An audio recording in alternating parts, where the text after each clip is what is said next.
Welcome back to All the Crackers in the Box. Hi, it's me, your friend Corey, with my fabulous Christmas nails. Sorta. All I did was I put black and then I put the neon colors. And I just went red, green, red, green, all that kind of stuff. Turned out alright. Kind of chipping now because it's the end of the week, but whatever. Tough week. So today, I want to work on my sparkly Hexie cardigan. It is such a fine, fine weight. It is Lion brand. It's still the first skein. So yeah, it is definitely taking a while, as of course it does with anything that's a fine weight. I don't know why everything I'm making is a fine weight right now, but it just seems to be my jam. And I'm really glad you're here today, so let's hang out and work on some crochet together.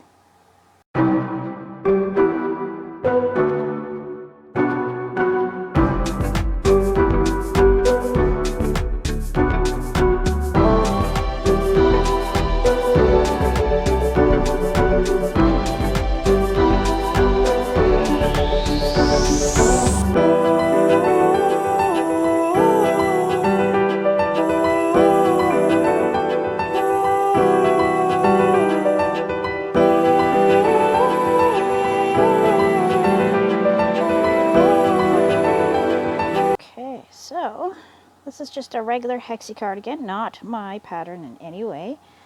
I just really like making them. Looks like I have another one coming up soon in red and whites apparently. My little one has requested a bigger one than the one she already has because she's just getting close to needing a new one just because she's growing. But that's okay. We want them to get big and strong. So just doing a granny around and around. And yes, you can definitely do this pattern in other stitches. Oh my goodness, this is a mess over here. This is getting pretty wild. Just carefully pull that out. There we go.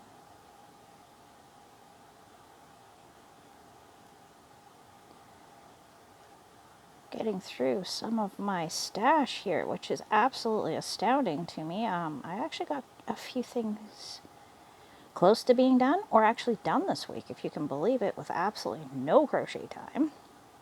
But I found a tiny bit. I got through a lot more of the blanket. I'm down to 2.5 more skeins, cakes, and it'll be done. So that's a very exciting one for me. And yeah, there's also my tapestry. I got the last few rows done, and I've already got quite a bit of it already woven in the ends. While I was watching some TV, I just woven some ends, and I can't believe it. I had to stop for a bit because I was getting to a point where I was trying to weave the ends in, and they were coming through on the other side, so I had orange bits coming through on a black spot, and I was just like, you know what? I think that's a sign that this isn't the time for me to do this. I'll have to come back to it later. So now I need to go and find the pillow and the material that I set aside to cover the pillow, so then I can finish putting together the crochet pillow cover.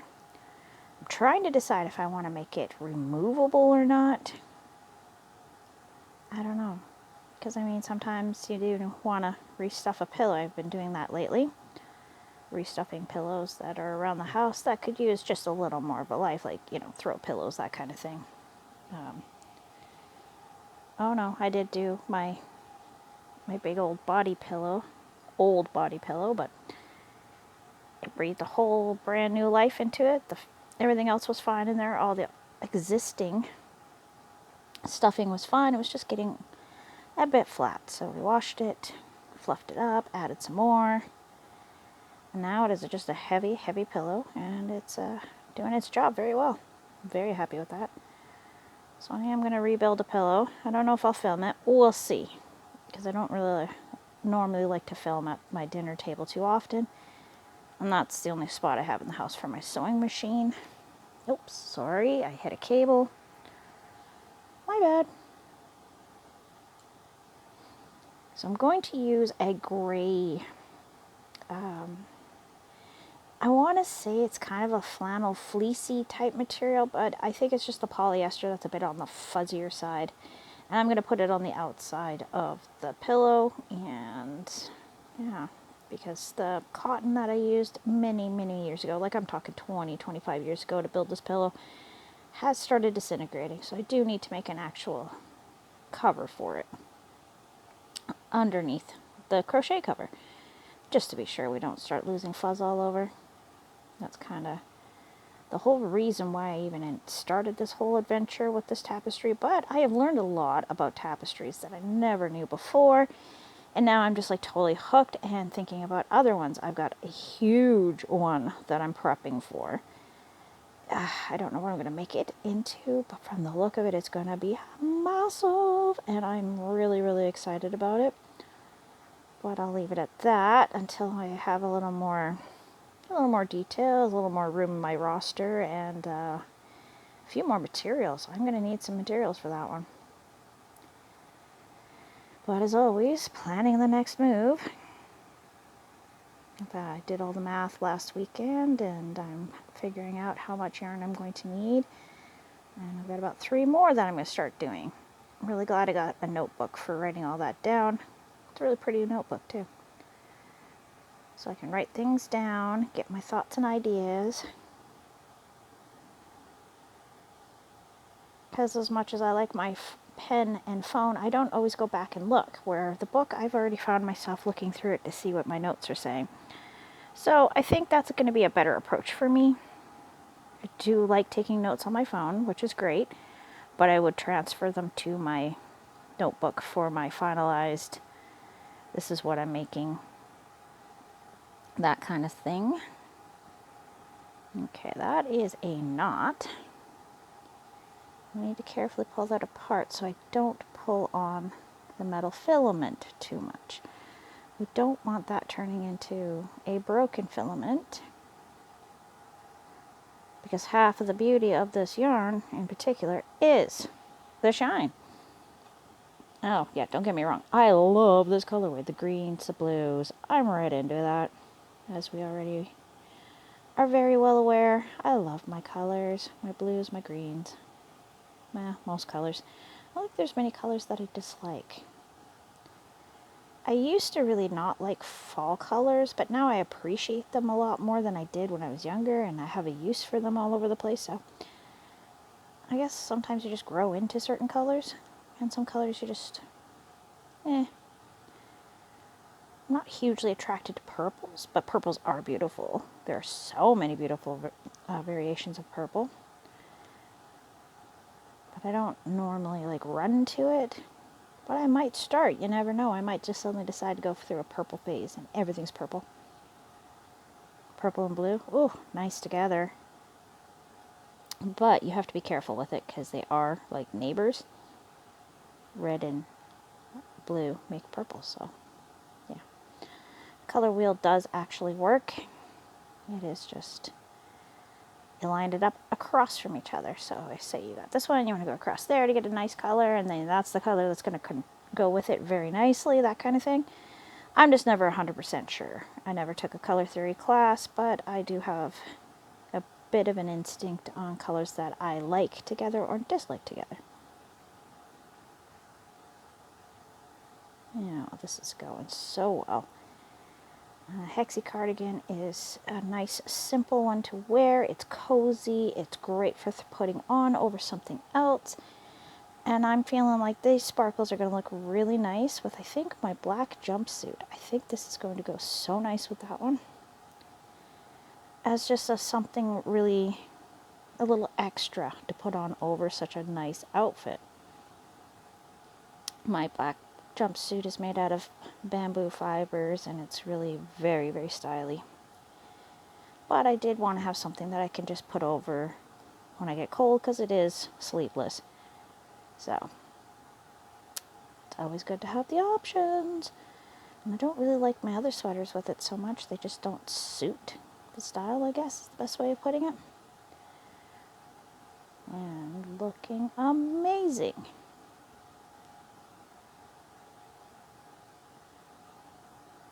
So I'm using a 3.5 because this is a fingering weight. And the yarn is called Lion Brand Summer Nights. Summer Breeze, Summer Nights.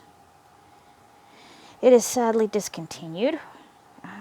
Has a sparkle in it. It is a fingering weight, and I grabbed as many as I possibly could from the Dollarama, and I will probably never see these again anywhere. Probably just in pictures and passing, that kind of thing. But I love the colorway, so I'm glad I got my colors.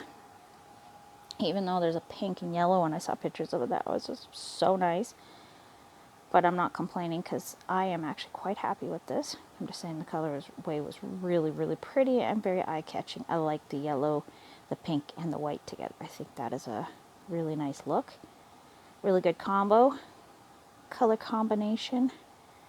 If you're ever looking for an bright, ever so off the beaten path, I would go with yellow, pink, and white. Because they're not usual colors that people put together, but when they are put together, they are actually quite, what's the word I'm thinking of?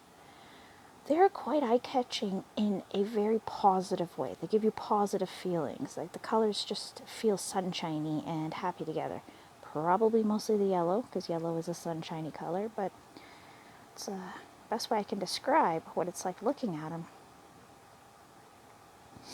I went to my local dollar store yesterday and I thought, oh, I'll just take a look what they got for yarn. And they got nothing. Nothing. They got like 6 skeins of yarn. It's like, oh my goodness, I guess I'm out on the dollar store yarn this time. Like, you don't have colors I need right now, so not a lot I can do about that. Save me a little money though. But yeah, trying to get some of the yarn up around here. Oh goodness. Getting knots everywhere, but I think this is the main chunk that was making it hard to pull out. So if I can untangle this gently and with great care, I should be able to keep the yarn's integrity without fraying anything or causing the filament to break. I don't even know if that's the right word for it, but I'm calling it that because that's what I've heard call it in similar products. So that's what I'm going to call it. So when I say filament, I'm meaning this shiny metal fiber that's all throughout this yarn. Okay. Oh my gosh. This is turning into a whole thing here. I'm going to put that down. I need 2 hands. Untangle. You're almost there. See, this here is where it's getting a little bit rough. And we're just going to use all my fingers. And we should be through it now. There should be just like maybe one more little bit of a rough spot. But that's looking good. That's looking good. Nothing got pulled really tight. Nothing cracked. Nothing broke. So I'm happy with that. And if I have to untangle it again in a few moments, that is one of the prices you pay for such a fine wine. Such a fine wine. Haha. Fine yarn. Pardon me, I don't even drink. I don't know why I said wine. My goodness. My mind's in some weird places today, I guess. And we're just going to keep on putting in these amazing stitches. Just 3 double crochets. Half doubles would work, but they'd be quite a bit smaller, so I'm quite happy with the double crochet. I think I want a little bit of holiness to this one. I think it's going to go very, very well. I think it's going to have a very, very nice look to it. And I think it's going to be really comfortable because surprisingly, the filament is really not noticeable and it isn't scratchy. I've heard quite a few times people mentioning that when they do use yarns with this kind of metal through them, they tend to be very, very scratchy and very uncomfortable to use. So that is not something I want to do.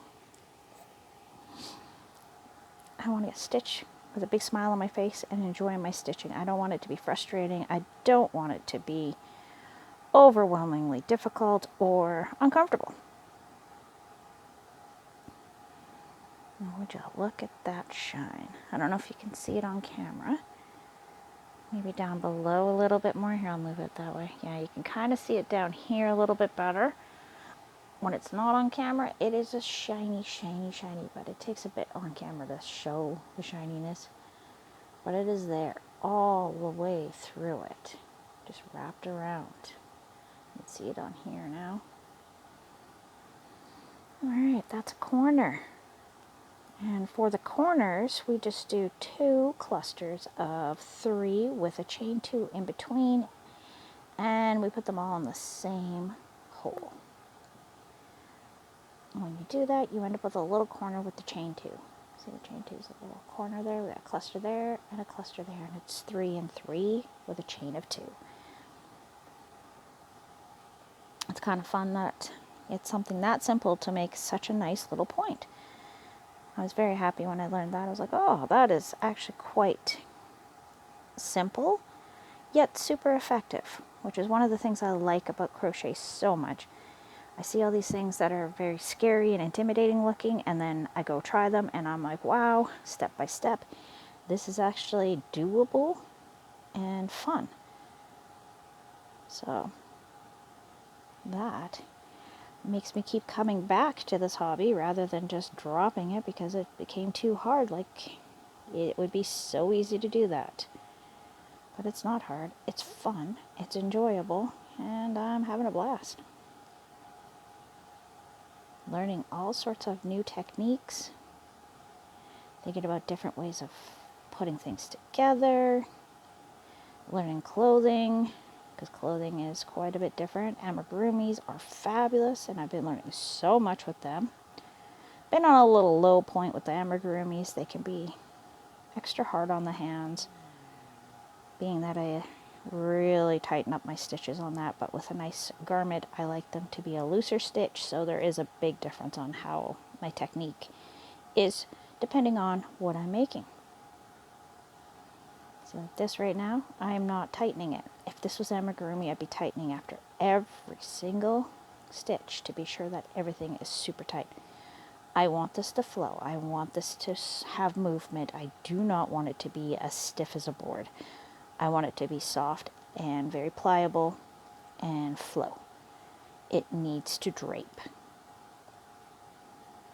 or I'm just going to absolutely hate it. I did not want to make this into a big stiff board. I want it to be something nice that I can put on over something nice when I'm chilly. And that's absolutely exactly what crochet is for. Anyways, thanks for joining me here today at All the Crackers in the Box. And I will see you again very soon. Bye.